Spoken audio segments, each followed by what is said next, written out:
Nahulog sa ilog sa Tuguegarao City ang dalawang estudyante matapos madisgrasya ang sinasakyan nilang motorsiklo. At sa Aklan, nasawi ang isang rider nang sumalpok sa patrol car ng pulis. Saksi, si John Sala ng GMA Regional TV. Pagpasok ng motorsiklong yan sa kalsadang ito sa Banga, Aklan, saktong paparating din ang patrol car ng 1st Aklan Provincial Mobile Force Company. Sinubukan pang umiwas ng patrol car pero bumangga sa gilid nito ang motorsiklo. Tumilapon ang rider. Naisugod pa siya sa ospital pero agad na pinawian ang buhay. Ang lugar na to, sir, medyo state and provincial road po siya, sir.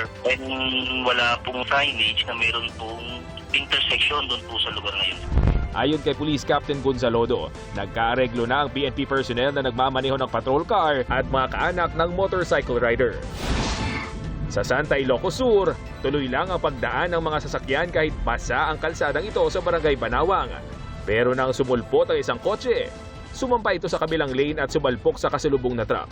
Wasak ang harapang bahagi ng kotse at napinsala ang harapang bahagi ng truck. Nagtamo ng minor injuries ang driver ng kotse at kanyang asawa. Ginamot na sila sa ospital. Base sa investigasyon, madulas ang kalsada dahil sa pag-ulan. Walang pahayag ang parehong panig pero nakatakda silang magharap ngayong araw.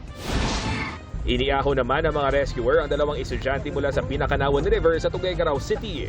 Tulong na sila. Very good, very good.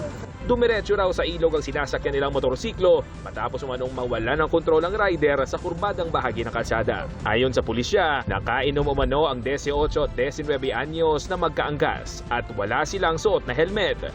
Nagpapagaling sa pagamutan ng dalawa na wala pang pahayag. Para sa GMA Integrated News, ako si John Sala ng GMA Regional TV, ang inyong saksi. Mga kapuso, maging una sa saksi. Mag-subscribe sa GMA Integrated News sa YouTube para sa iba't ibang balita.